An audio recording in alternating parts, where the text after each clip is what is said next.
So you want to build a golf sim. Do you have the space? What are the dimensions of a golf sim? How far away should my mat be? Well, in this video, I'm going to give you the full dimensions of a golf sim, the setting out of a golf sim, and hopefully make it a little bit easier for you to navigate this crazy world of DIY golf simulators. It's all part of this series of making golf simulators accessible to more people, because I believe they really are.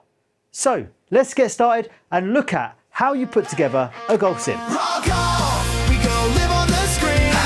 Feels like we're sharing one big green. Now, before we get started and before anyone asks me in the comments, I'm well aware that people have different opinions. However, this is my personal opinion from experience of building my own golf simulator twice, and also from talking and discussing this with industry leaders in this market. So as always, bigger is better. Now, if you can go bigger than the minimum requirements, then that would make perfect sense. But fundamentally, the whole idea of this video is just to make this easier for you. So let's start with the most fundamental measurements of them all, and that is the size of the room you're going to put this golf sim in. Now, you're going to need 3 meters in height. You're going to need 3.4 meters in width, and you're going to need 5 meters in depth or length of the room. And these measurements are super important. They're fundamental to be able to build a golf sim that you can swing a driver in. Now, if you go smaller than these measurements, you are going to start to feel restricted in your swing, and you're going to get something horrific called indoor swing syndrome. You'll probably get it anyway for a little while, but this would make it worse. Now, you could get unlucky and not have this space, and you may be able to go irons only in a simulator. But to use a driver, not hitting the walls, not hitting the ceiling, they're your dimensions you're going to need. So my major suggestion when it comes to the size of your room is to get your driver. Well, probably not your actual driver. Maybe get a cheap driver, or just cut down a length of timber to the size of your driver. Stand in the area that you're planning to be hitting from. Grab your club, and without practicing the perfect golf swing, just remember that everyone that uses your golf simulator will not have the perfect swing. Neither might you. So just hold your arms out and swing exaggerated swings through your room. And just overextend, get sway with it, and just get that driver or that piece of wood as far back, as far up in your swing as possible. And if you hit something, well, then it's too small.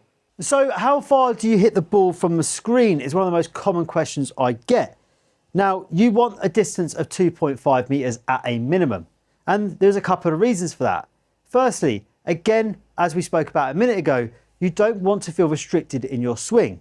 You don't want to feel as though your driver could potentially hit the screen. It's going to turn into some horrible golf swings. But also, and one of the most important points, is that you're potentially hitting this driver in excess of 161 mile an hour ball speed. You want enough distance for that ball to hit the screen and hit the floor before it hits you. So how far you have your projector from your screen is actually entirely down to the projector that you purchase. But they are available in ultra short throw, which will be about 2 meters away from the screen, up to about 8 meters away. So it's completely up to the one you buy.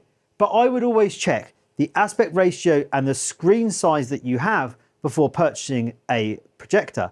And also checking it out on a site like Projector Central, where you can actually check that throw distance. But I have mine at 4 meters away from my screen. And there is one really important reason why I do that.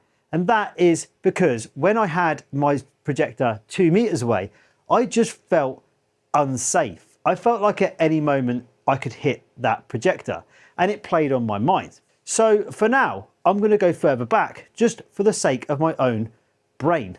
So it's important, guys, to make yourself feel comfortable and feel sort of safe in your swing to create your best golf. Because as soon as you feel restricted, I promise you, indoor swing syndrome is a real thing. So based on the dimensions of the room that I've already told you, this screen behind me is 3 meters by 2.6 meters high. and it's plenty big enough. It fills this space perfectly. But unfortunately, like a lot of things in life, well, bigger is always better. So the reason that my screen is 3 meters and my room is 3.4 is because you need to allow for the build up of your surround. And you do need some form of surround just to cover the eyelets and the frame for your screen. Now, something like this is foam plus the sheet of ply is about 50 millimeters plus the stud work, which is about 100 mil. And then that's 150 each side. And because the room was a little bit out, I just brought it in slightly either side by 50 mil. And that is your 3.4 down to 3 meters. And also it's important to note that it's actually categorically written in law that if you build a golf simulator, it must look cool. And that is why you need a surround like that. So that brings me to my first mistake and the one that I want you to avoid, and that was extending the enclosure all the way to the edge of my sim. Now, you don't need to do that because you want as much swing space as possible. So bring your enclosure in the area of your screen, but not your swinging area. So open it up, go as wide as you possibly can. Now in this area, my simulator is at 2.5 meters of height. And that is because there's very little time when you're going to hit a ball over 2.5 meters from that far away from the screen.